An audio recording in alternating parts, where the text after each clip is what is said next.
वर्तमान में सूर्य मंत्र के बारे में बड़ी चर्चा उठती है, तो आज की वीडियो में सूर्य मंत्र से संबंधित सभी प्रश्नों के उत्तर सरल भाषा में जानेंगे। सूर्य मंत्र क्या है, सूर्य मंत्र देने का अधिकार मुनि को है या प्रतिष्ठाचार्य को, आदि आदि। आज बहुत दिनों बाद मुझे तत्व सिद्धांत संबंधित एक बहुत रोचक जानकारी मिली कि बालक तीर्थंकर कभी भी अपने पूरे जीवन काल में कभी भी किसी मुनि के दर्शन नहीं करते। तो फिर बालक तीर्थंकर वर्धमान का नाम सन्मति कैसे पड़ा?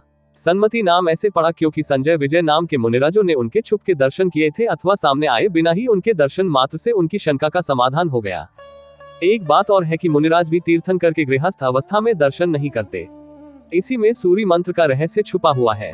यह प्रश्न उठता है कि दर्शन से आपका क्या आशय है? मुनिराज उनके सामने नहीं आते क्योंकि वे भावलिंगी संत हैं, और गृहस्थ अवस्था में मुनिराज तो तीर्थंकर को नमस्कार नहीं कर सकते, और तीर्थंकर पद होने से मुनिराज भी उनसे नमस्कार नमन नहीं चाहेंगे। इसी कारण मुनिराज तीर्थंकर के सामने नहीं आते। तीर्थंकर पद की ही ऐसी रिद्धि है कि मुनिराज अपनी शंका का समाधान उन्हें दूर से ही देखकर करते हैं, क्योंकि चारित्र ही पूज्य होता है। वह सूर्य मंत्र है या सूर्य मंत्र। ये बात यहाँ से शुरू होती है कि आखिर प्रतिमा प्रतिष्ठा में मुनिराज अनिवार्य क्यों नहीं है। बहुत ही सामान्य बात है जिस पर हमने कभी ध्यान नहीं दिया कि बालक तीर्थंकर ने कभी किसी मुनि को क्यों नहीं पटगाया, उन्हें आहार क्यों नहीं दिया, उनकी वयावृत्ति आदि क्यों नहीं की, जबकि उस समय तो स्वयं चतुर्थ काल चल रहा था जिसमें आत्मानुभावी श्रावक और शुद्धोपयोगी मुनि सहजदर्शी होते थे। बात यहाँ सिद्धांत की है। अब जरा हम विचार करें कि स्वयं 3 सम्यक ज्ञान के धारी बालक तीर्थंकर, जिनके गर्भ में आने के 6 माह पूर्व और गर्भावस्था के 9 माह तक रत्नों की वर्षा से और बाजे बजा बजाकर ये बताया जाता है कि तीर्थंकर का जीव आने वाला है, ऐसे 3 सम्यक ज्ञान के धारी बालक तीर्थंकर को कौन श्रावक साधु नहीं जानता होगा? ऐसे में किसी को भी 3 ज्ञान के धारी बालक तीर्थंकर नमस्कार नहीं कर सकते, और भविष्य नैगम्य से कोई भी मुनि बालक तीर्थंकर को उनकी गृहस्थ अवस्था रूप को नमस्कार नहीं कर सकते। अब यहाँ दोनों ही के लिए धर्म संकट होता है कि कौन किसे नमस्कार करे, इसलिए कोई भी किसी के दर्शन नहीं करते। अब बात है सूर्य मंत्र या सूर्य मंत्र की। वास्तव में सूर्य से तात्पर्य कैवल्य ज्ञान सूर्य से है, और कई जगह सूर्य मंत्र पने में आता है जिसका अर्थ आचार्य से होता है, लेकिन आचार्य का मतलब 36 गुणधारी दिगंबर आचार्य से नहीं है। अभी जो मुनि परंपरा में प्रतिष्ठा आदि होती है, जिनमें नाथूलाल जी शास्त्री या गुलाब चंद जी पुष्प आदि का नाम आता है, उन्हें भी प्रतिष्ठाचार्य नाम से संबोधित किया जाता है, जिसका कभी भी ये अर्थ नहीं होता कि वे आचार्य परमेष्ठी हैं। इसमें एक बात और विचारे कि अगर सूर्य से तात्पर्य आचार्य परमेष्ठी ही है, तो वर्तमान में कोई भी सूर्य परंपरा नहीं है। यहाँ तक कि आचार्य शांति सागर जी भी कुंद कुंद की परंपरा के, अखंड धारा के नहीं है, इसलिए बिना आचार्य के प्रतिमा प्रतिष्ठा कैसे हो?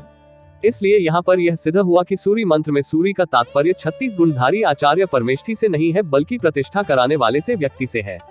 अगर हम सूर्य मंत्र भी कहें तो कोई विरोध नहीं होना चाहिए, क्योंकि वास्तव में प्रतिमा जी में अरिहंत की स्थापना करना है, और अरिहंत अर्थात कैवल्य ज्ञान से युक्त प्रतिमा जी में हमें कैवल्य ज्ञान की ही स्थापना करना है, और कैवल्य ज्ञान को ही सूर्य की उपमा दी गई है, जिसमें जगत के समस्त पदार्थ एक साथ झलकते हैं। इसलिए यहाँ पर सूर्य मंत्र या सूर्य मंत्र के नाम का विरोध भी समाप्त हुआ। हमारे अन्य मान्यता वाले भाई कहते हैं कि प्रतिष्ठा केवल मुनि ही कर सकते हैं, सो उसका समाधान। प्रथम, जब बालक तीर्थंकर ही किसी मुनि के सामने नहीं आते, या कोई मुनि ही किसी बालक तीर्थंकर के सामने नहीं जाते, तो कोई सामान्य मुनि उन्हें दीक्षा या सूर्य मंत्र कैसे दे सकते हैं? क्या यहाँ सिद्धांत विरोध नहीं हुआ? विचार अवश्य करे, क्योंकि दीक्षा देने वाला दीक्षा लेने वाले का गुरु हुआ, अतः उसे अपने दीक्षा गुरु को नमस्कार करना पड़ेगा। क्या वे अरिहंत जिनकी हमने प्रतिष्ठा की है या प्रतिष्ठा करना चाहते हैं, वह अरिहंत इन मुनि को अपना दीक्षा गुरु मानकर नमस्कार करेंगे? द्वितीय, इस बात की अनिवार्यता नहीं है कि मुनि ही दीक्षा दे। तो अब प्रश्न उठता है कि दीक्षा कौन दे और कैसे? जब कोई वकील या डॉक्टर अपनी डिग्री लेने जाता है, तो वो अपनी निर्धारित वेशभूषा में ही जाता है। आपने देखा होगा कि अरिहंत के संवत्सरण में उनका पिछी कमंडल भी नहीं होता, वो मात्र दिगंबर रूप में विराजते हैं, इसलिए क्रिया करने वाले भी दिगंबर रूप में हो, यह उनकी निर्धारित वेशभूषा है। यहाँ दिगंबर से अर्थ मात्र नग्नता से है। कहीं भी ये प्रमाण नहीं मिलता कि मुनि ही मंत्र दे। उपलब्ध प्रमाण में मात्र क्रिया विधि ही बताई गई है, जिसके लिए पात्रता चाहिए, और प्रतिष्ठाचार्य अपनी पात्रता से ही सूर्य मंत्र प्रतिमा के कान में सुनाते हैं। तृतीय, अगर हम सिद्धांत की बात माने तो कभी भी बालक तीर्थंकर किसी से दीक्षा नहीं लेते, वे स्वयंभू होते हैं। उनकी दीक्षा करने वाले अपने मान के वशीभूत होकर यह कषाय बढ़ा रहे हैं। अब प्रश्न उठता है कि जिन प्रतिमा की स्थापना मुनियों ने की या प्रतिष्ठाचार्यों ने की है, उनमें से किसे पूजे किसे नहीं? इसका समाधान एकमात्र अपने प्रयोजन की सिद्धि है कि हमें प्रतिमा जी से अरिहंतों का संदेश और वितरागता ही ग्रहण करना है। इसलिए वितरागता को लक्ष्य करते हुए सर्व परिग्रह से रहित अंतर्मुख मुद्रा अरिहंत परमात्मा के दर्शन करते हुए निज भगवान आत्मा के दर्शन करना है।